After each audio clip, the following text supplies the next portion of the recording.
Cumprimento o Sr. Presidente da Câmara Municipal de Bragança, cumprimento a Sr. Representante da CCDRN, cumprimento o Sr. Secretário Executivo da CIMI Terras Trás-os-Montes, cumprimento o Sr. Presidente do Conselho de Administração do Centro Hospitalar Trás-os-Montes de Alto Douro, cumprimento os caros colegas empresários, cumprimento os oradores presentes para os painéis que se seguem, cumprimento todos os presentes, minhas senhoras e meus senhores, muito bom dia a todos.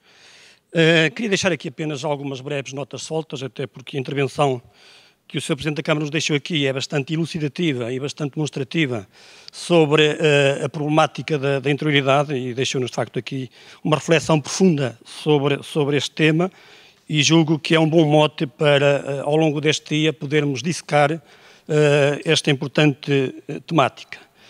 Quero aproveitar também para saudar os promotores desta iniciativa, uma iniciativa muito bem estruturada.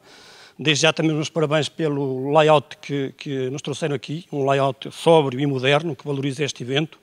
Apenas uma nota relativamente à participação, julgo que este evento merecia mais participação pelo esforço que os seus promotores fizeram, uma equipa jovem, ainda por cima jovens que não são do território e que se preocupam com o território como um todo. Isso é um sinal muito positivo, porque é sinal que a nossa juventude olha para o futuro e que tem exatamente a percepção dos problemas e da falta de coesão territorial que o nosso país enfrenta.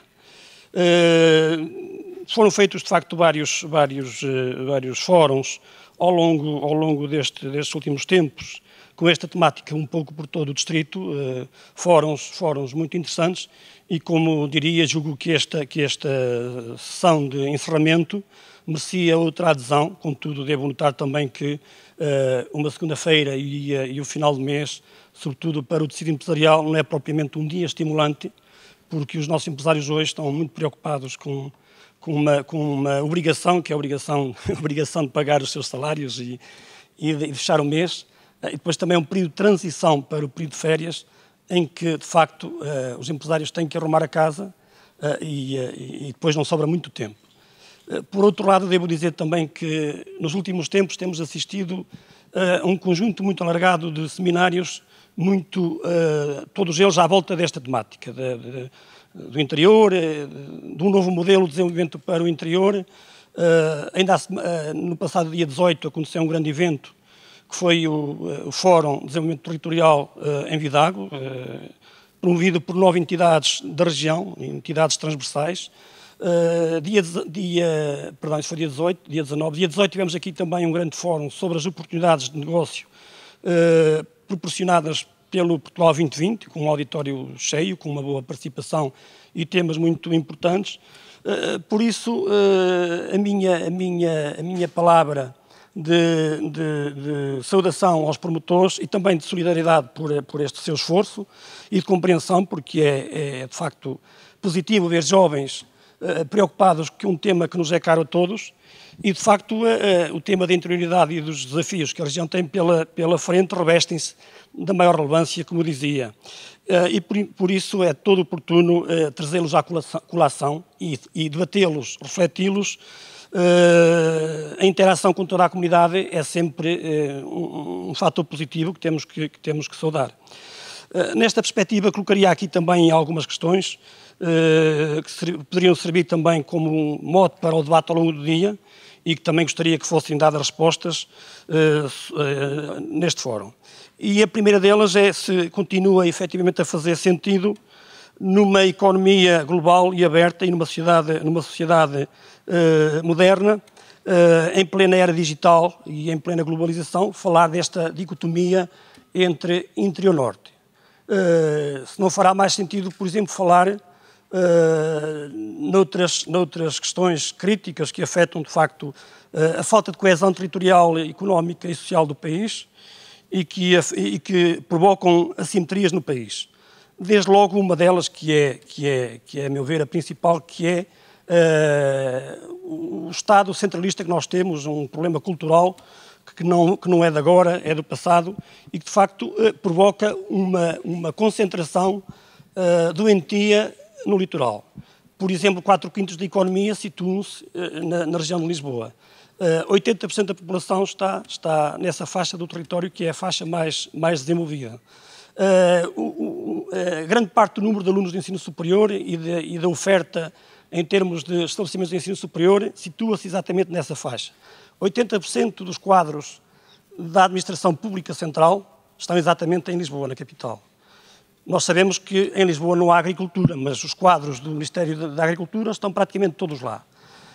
E, de facto, é esse problema de centralismo, de excesso de centralismo, que não olha ao país como um todo, que gera estas entropias e estas assimetrias. Eu acho que nós devemos combater sem limites o centralismo, porque é esse o grande problema que afeta a falta de coesão territorial. Depois, uma outra questão que nos é querida e que temos discutido muito, quais são efetivamente os fatores que têm provocado o contínuo despovoamento do território. E esta crise demográfica que tem provocado uma sangria no território. Essa, de facto, é uma questão central, é uma questão para a qual nós temos que encontrar respostas, e estes fóruns servem exatamente para isso, porque o grande problema que tem o nosso território é a crise demográfica que o afeta. Como sabem, o nosso saldo demográfico natural é negativo, morrem mais pessoas do que aquelas que nascem, e isso, de facto, é dramático, diria mesmo. Bragança ainda não enferma muito desse problema, porque nos últimos censos ganhou 1,4% de população. Enfim, há aquela ideia que Bragança tem perdido população. Não é verdade. Os censos, e é o elemento estatístico que afere essa evolução, espelha exatamente isso, que Bragança tem tido capacidade para aumentar a sua população. E às vezes são-nos apresentados alguns estudos, enfim, que olham para o copo meio vazio. Eu prefiro olhar para o copo meio cheio, e não podemos ser tão pessimistas e tão dramáticos nesse fator. E depois perspectivam-se que dentro de 3 décadas o distrito perca cerca de 40% de população. Meus caros, para isso tínhamos que estar todos a dormir, e os transmontanos não são pessoas de dormir, são pessoas de muito trabalho, pessoas muito resilientes, pessoas que preferem antes quebrar do que torcer, e por isso aquilo que temos que pensar é que nós todos, em conjunto, associações, empresários, sociedade civil, autarquias, governo central, teremos capacidade para reverter este problema. Não podemos agora ficar aqui apavorados e ficarmos aqui frustrados perante esses estudos que nos são trazidos aqui. Aliás, eu seria muito mais defensor de estudos que nos trouxessem soluções para resolver esse problema e não apenas para nos assustar com esse tema do despovoamento do contínuo. Depois, uma terceira questão que eu também gostaria que ela fosse hoje aqui tratada e que fosse respondida é quais são efetivamente as vantagens competitivas em termos de potencialidades que o nosso território oferece.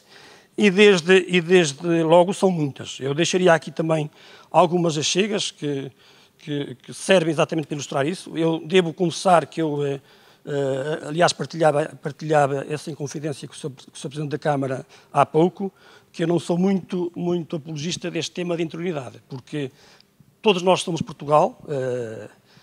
Portugal é de norte a sul, de este a oeste. Não faz muito sentido num país que tem 200 quilómetros de um extremo ao outro, até ao litoral, estarmos a falar interior. E depois nós temos que olhar, não podemos olhar para o país como olhávamos há 40 ou 50 anos, em que estávamos fechados, havia fronteiras. Temos que olhar para o país como um espaço integrado, que faz parte do maior espaço económico do mundo, que é a União Europeia, e temos que olhar para uma região que está exatamente no epicentro de um mercado que é muito superior ao mercado português. Se nós traçarmos 2 linhas longitudinais, uma do Porto, considerando a região norte, em direção a Lyon, outra de Salamanca em direção a Vigo, por exemplo, Bragança, a região de Bragança está nesse epicentro.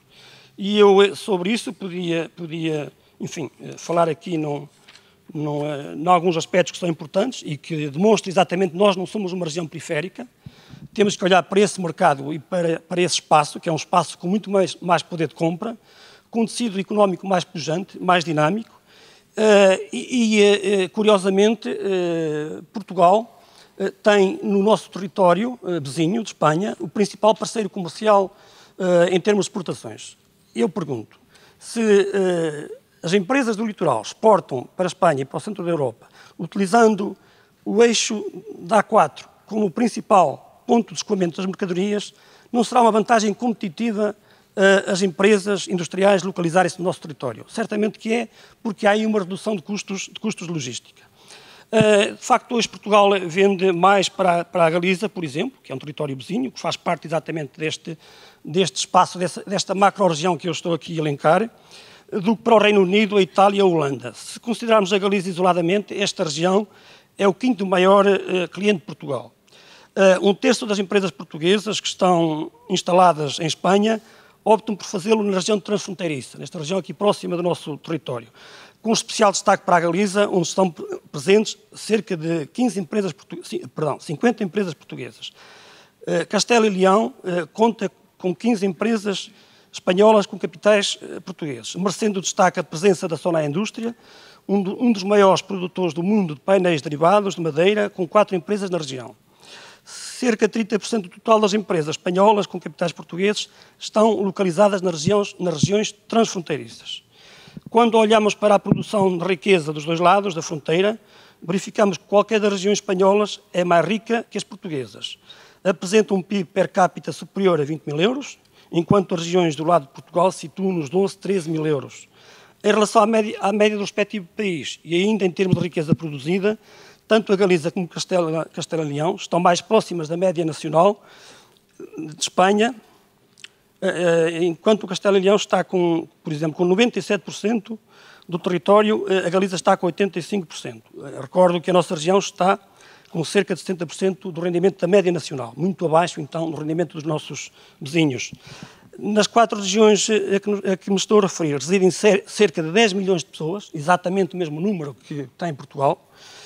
E recordo que Portugal, considerado como um todo, estamos a falar do nosso território ao sul, no Algarve, cerca de 700 km, a Lisboa cerca de 500, enquanto que este território, o território mais longe, situa-se a 200 km, que é mais ou menos a distância até ao Porto. E Bragança é efetivamente o epicentro deste mercado. É preciso ter isso em conta. E, de facto, nestes 4 espaços residem 21% da população da Península Ibérica. Mas se alargarmos um bocadinho mais este epicentro, esta linha, se chegarmos, por exemplo, à grande metrópole que é Madrid, que tem cerca de 6 milhões de habitantes, distamos apenas cerca de 3 horas e meia desse grande mercado, que tem uma grande comunidade de portugueses e um grande potencial para as nossas empresas poderem vender para esse mercado. De facto, temos aqui um potencial enorme que nos permite dizer que nós não somos uma região periférica, mas somos uma região que está no centro de um grande mercado e que até hoje não temos sabido aproveitar bem. O país como um todo tem sabido aproveitar isso, depois da abertura das fronteiras. Eu recordo que as exportações de Portugal para a Espanha em 1960 eram 1%, em 1973 passou para 2,2%, em 2000 subiu para 20,1%, atualmente situa-se em perto de 30%. Ora, o nosso distrito não acompanhou esta trajetória, o que, a meu ver, é uma oportunidade e um desafio perdido. Por isso, meus caros, nós temos que ver as coisas do lado positivo. De facto, temos algumas entropias, alguns problemas que temos que resolver. O professor Adriano Moreira, que é uma pessoa que conhece muito bem esta temática da interioridade, aliás, está envolvido na comunidade num grupo de trabalho da criação do direito de interioridade, que é, de facto, também um desafio importante. Ele apresentava também aqui em sede de um fórum algumas questões que são importantes nós resolvermos para ultrapassarmos estas entropias, e falava numa delas, que acho que é importante, que é nesta questão dos valores está a urgência de implantar entre os melhores a decisão de ficar e não a de emigrar. As pessoas têm que assumir essa opção e assumir, de facto, essa vocação de permanecer no território. E não desanimar perante a primeira adversidade que nos ocorre, vamos fazer uma linha e vamos para a capital, vamos para outro país. Temos, de facto, ter essa capacidade de permanecer na região. A implantação do conceito de reserva estratégica alimentar era outro dos temas-chave que ele considerava, obriga a que todos os recursos de uma agricultura desprotegida sejam mobilizados e protegidos. Uma exigência que tem uma relação íntima com a interioridade. É fundamental, sendo nós um território que tem 40% de toda a área do norte, um território que tem vocação agrícola, que é essa a nossa grande vocação. Nenhum de nós para nenhum de nós a agricultura é um mundo desconhecido. Quase todos nós temos a nossa pequena exploração agrícola e quase todos nós temos uma ligação íntima, muito próxima da agricultura e, de facto, essa é uma prioridade. Depois, um terceiro aspecto que ele focava, e vou citar, tudo se resume em que o nosso primeiro património é a terra, que na fronteira da pobreza são eles o principal recurso e que o desenvolvimento sustentado implica que o ensino científico, técnico e profissional é uma questão de soberania, a qual tem de apoiar-se no civismo que leva os melhores a decidificar. Porque tivemos passado e por isso temos alicerces para um novo futuro. Isso é inquestionável. Os territórios não estão condenados à partida ao insucesso pela sua geografia. Eu diria mesmo que a nossa geografia não é um handicap, mas é um fator de oportunidades e um fator de riqueza. Depois podia também citar Jaime Quezado, que esteve aqui também há cerca de um ano num fórum muito importante, o Fórum Económico de Trás-os-Montes, promovido aqui também com casa cheia, e falávamos de facto numa ambição da excelência e na inovação aberta, como desidratos fundamentais. Penso que estou a ultrapassar o tempo, meu caro. Então, se me permite mais um minutinho, terminava já. E então falava exatamente da inovação aberta como uma grande oportunidade e em alguns bons exemplos que o território tem. E dizia que, por exemplo, o sucesso da fábrica da Faurécia em Bragança é um exemplo muito concreto do que deve ser a aposta na inovação aberta. O investimento desta multinacional veio demonstrar que há uma capacidade muito concreta da região e dos seus principais protagonistas conseguirem agarrar com sucesso a decisiva rota de inovação e desta forma alterar de uma vez por todas o modelo de desenvolvimento económico para o futuro. Por isso, com esta escolha da Faurécia, fica claro para todos que só há um regresso possível, o do futuro e protagonizado por todos. Este é apenas um exemplo, mas nós temos aqui, bem próximos, exemplos de indústrias que em aldeias muito pequenas conseguem vencer e conseguem ser players à escala mundial. Temos aqui um grande empresário, colega, o amigo Alberto, gerente de uma grande empresa, sem desprimir para as outras, que é a Mísero, que exporta para todo o mundo a partir de uma aldeia e ele não vê com certeza o facto de estar localizada naquela aldeia o handicap. Temos aqui também bem próximo um outro exemplo, que é a Factory Play, que é um dos principais players ao nível europeu na área dos entretenimentos. E é aqui a 4 ou 5 quilómetros que tem a sua empresa localizada na zona industrial de Mos, promovida e bem pela Câmara Municipal de Bragança. Temos também aqui uma aldeia próxima, que é certamente a maior aldeia industrial do país, que é Palassoulo, que emprega 200 pessoas na indústria. Deve ser um caso de escola e um caso de estudo único. Pois bem, Palassoulo é uma freguesia do interior rural e que não tem acesso a autoestradas, mas consegue ser competitivo e vende para a América. Por isso, vamos de uma vez por todas combater este estigma, acabar com este mito, que isto é um mito, porque o nosso território é um território de oportunidades, é um território com futuro. Muito obrigado.